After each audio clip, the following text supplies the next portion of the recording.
গতকালকের ভিডিওতে আপনাদের সাথে শেয়ার করেছিলাম ঠিক এই লেভেলটা, যেটা হচ্ছে 24,076। এই লেভেলটার উপরে কন্টিনিউ যদি সাস্টেন করতে পারে বা গ্যাপ আপের সঙ্গে যদি খোলে আপসাইডের দিকের জন্য 24,200 জায়গাটার কাছাকাছি আপনারা আশা করি দেখতে পেয়েছেন। এর থেকে প্রচন্ড ফাস্ট মুভমেন্ট ছিল। যারা যারা প্রথম এর মধ্যে এন্ট্রি বানিয়েছেন তারা হয়তো এই লেভেলটা পর্যন্ত ম্যাক্সিমাম লোকই হয়তো আজকের দিনে কাজ করতে পারেনি। তারপরে যদি দেখেন বাজার কিন্তু একটা রেঞ্জের মধ্যেই খারাপ করে ফাইনালি কিন্তু এই সব জায়গা থেকে রেঞ্জ ব্রেক করার পর একটা টেকনিক্যালি মুভ তলার দিকের জন্য হয়েছে। এটা হচ্ছে ইন্টারডে ফ্রেশ ট্রানজাকশন দেখার পরই কিন্তু পাওয়া গেছে। সব বেশি কোয়ান্টিটি ট্রেড করা গেছে সেটা কিন্তু বলবো না, কিন্তু আজকের দিনে বাজারের মধ্যে নয়েজ যেরকম ছিল সেক্ষেত্রে বাজারের মধ্যে মুভমেন্টামটাও অল্প স্বল্প হয়েছে। এবার যদি দেখেন যে তলার দিকে আপনার সাথে আরেকটা লেভেল শেয়ার করেছিলাম, সেটা হচ্ছে ঠিক কালকের দিনের লোটা, সেটা হচ্ছে 24,023।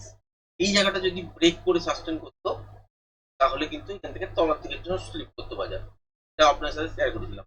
আজকের দিনে মর্নিং এ এই জায়গাটা আসেইনি, গ্যাপ আপে খোলার পরই কিন্তু উপরের দিকের এবং আপসাইডের দিকের জন্য পেয়েছে। এবার যদি আজকের দিনের ট্রেডিং সেট দেখেন, সেখানে সেরকম বিশেষ কিছু তো পাইনি, কিন্তু প্রত্যেক টাইপের মুভমেন্ট হয়েছে।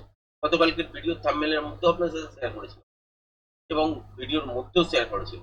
তো আজকের দিনে যদি খেয়াল করে দেখেন যে বাজারের মধ্যে মুভমেন্ট কালকের জন্য আসবে কোথা থেকে, তাহলে এখানে কিন্তু আরেকটু বড় রেঞ্জ দাঁড়াচ্ছে, যেটা হচ্ছে 24,106 এর উপরে গ্যাপ আপ ওপেনিং হয়ে যায় এবং যদি দেখা যায় যে কন্টিনিউ সাস্টেন করছে, হতেই পারে যে উপরে গ্যাপ আপে করলো তারপর তলার দিকে জোর দিক, তারপর যদি দেখা যায় যে উপরেই কন্টিনিউ সাস্টেন করছে, তাহলে এখান থেকে আপসাইডের দিকের জন্য মুভমেন্ট আপনারা দেখবেন এবং সেটা কিন্তু আবারও 24,200 থেকে 200 যাতে টার্গেট করবে। এরপরে উপরের দিকে আরো যাবে কি যাবে না সেটার জন্য ইন্টারনেট বেস দেখতে হয়। সেখানে যদি কন্টিনিউশন প্যাটার্ন তৈরি হয় তখন পজিশনাল লেভেল ড্র হয়, তারপর পিআরজেড লেভেল সেট হবে যে কতটা অ্যাকচুয়াল টার্গেট বানাবে। আর যদি সেটা না হয় রিভার্সাল টাইপের প্যাটার্ন তৈরি হয়, যেরকম বোথ সাইড টাইপের মুভমেন্ট রেগুলার বেসিস, আজকের মতন পরিবর্তন আপনারা দেখবেন কালকের দিনে এই জায়গাটা থেকে আপসাইডের দিকে গেল, আবারও এখান থেকে তলার দিকের জন্য মুভ করে গেল, যেমন আজকের দিনে এইরকম সিচুয়েশন রিভার্সাল প্যাটার্ন তৈরি হলে হবে। এবার যদি দেখা যায় বাজার তলার দিকে গ্যাপ ডাউনের সঙ্গে সঙ্গে খুলেছে, হতেই পারে যে বাজার হয়তো ছোটখাটো একটা গ্যাপ ডাউন, কিন্তু খেয়াল রাখবেন যে বাজার যেন 24,020 থেকে 24,000 এই জোনটাকে ব্রেক যেন না করে। ব্রেক না করে যদি গ্যাপ ডাউন করলে তলার দিকে আসার চেষ্টা করে বারবার, আর ব্রেক না করতে পারে তাহলে এখানে আপসাইডের দিকে একটা স্ক্যালপিং মুভমেন্ট পাবেন 24,105 থেকে। তারপর যদি কন্টিনিউশন প্যাটার্ন তৈরি হয় তাহলে আবারও উপরে যাবে। এবার সাপোজ ধরুন এইখান থেকে আপসাইডের দিকের জন্য না হয়ে যদি দেখেন যে গ্যাপ ডাউন হলো এবং 24,000 এই লেভেলটাকে ব্রেক করে দিয়ে খুললো, করার পর দেখলেন যে আপসাইডের দিকের জন্য বাউন্স পেয়েছেন কিন্তু সাস্টেন করেনি, তাহলে ইন্ট্রাডে সুইং ব্রেক করা মাত্র এখান থেকে 20,000 লেভেলটা ব্রেক করলেই এখান থেকে কিন্তু স্পট অ্যাটেম্প করা যেতে পারে এবং সেক্ষেত্রে আপনারা কিন্তু একটা বড় মুভমেন্ট তলার দিকের জন্য দেখতে পারেন। এবং কতদূর পর্যন্ত হতে পারে, ফার্স্ট হতে পারে হচ্ছে 23,900 বা 23,880, এই জোনটার মধ্যে কি আটকাবে, তারপর কন্টিনিউশন প্যাটার্ন আবার তৈরি হবে, তাকে রিভার্সাল প্যাটার্ন তৈরি হবে, সেটা ইন্টারনেট আপনাদের কিন্তু দেখতে হবে। এছাড়া কিন্তু আর কিছু উপায় নেই। এবার যদি দেখা যায় যে বাজারের মধ্যে কালকের দিনের কিরকম থাকবে, এক্সপায়ারি থাকবে কিন্তু রেঞ্জ বাউন্ড টাইপেরই থাকবে, ভোলাটিলিটি একটু বেশি থাকবে, হয়তো এর থেকে বেশি কিছু পাবেন না। ব্যাংক নিফটির ক্ষেত্রে যদি দেখেন, ব্যাংক নিফটি তো গতকালকের ভিডিওতে আপনার সাথে শেয়ার করেছিলাম ঠিক এই লেভেলটা, এটা কিন্তু করিনি, এই লেভেলটা খেয়াল করছি।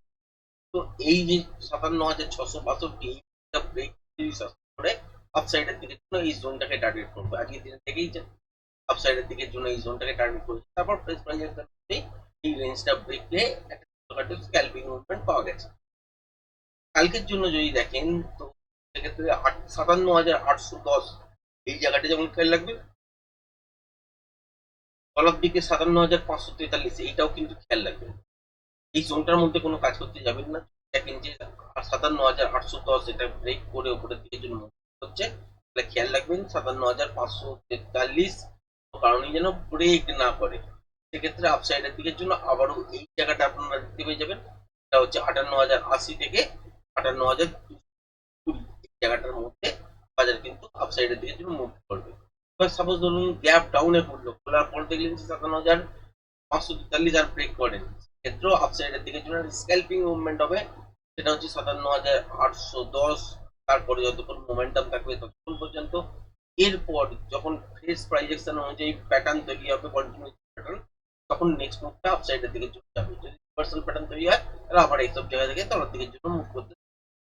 বা যদি দেখেন যে গ্যাপ ডাউনে খুলেছে 57,540 তলায়, তাহলে আপসাইডের দিকের জন্য একটা বাউন্স নিতেই পারে। এখন ঘুরলো, ঘোরার পর আপসাইডের দিকের জন্য বাউন্স নিতেই পারে। পর যদি দেখেন যে কন্টিনিউ সাস্টেন 57,543 তলায়, তাহলে ইন্ট্রাডে সুইং ও ব্রেক করলেই তলার দিকের জন্য মুভমেন্ট আপনারা দেখবেন। এবং সেক্ষেত্রে কতটা পর্যন্ত দেখতে পারেন, এখানে হচ্ছে আগের সুইং আছে, তারপরে যদি দেখেন এটা হচ্ছে আওয়ারলি সুইং আছে, ফার্স্ট হচ্ছে 57,285, তারপরে হচ্ছে 57,100, এই জায়গাটা পর্যন্ত তলার দিকে নেমে আসতে পারে। এরপরে আরো তলার দিকে যাবে কি যাবে না তার জন্য ইন্টারডে প্রাইস নিতে হয়, এই ছাড়া কিন্তু কোনো উপায় নেই। আর কালকের দিনের বাজার রেঞ্জ বাউন্ড টাইপেরই দেখবেন, ভোলাটিলিটি একটু বেশি থাকবে কারণ সেন্স বেরিয়েছে তাই। তো আজকের ভিডিওটা এই পর্যন্তই রাখলাম, ধন্যবাদ।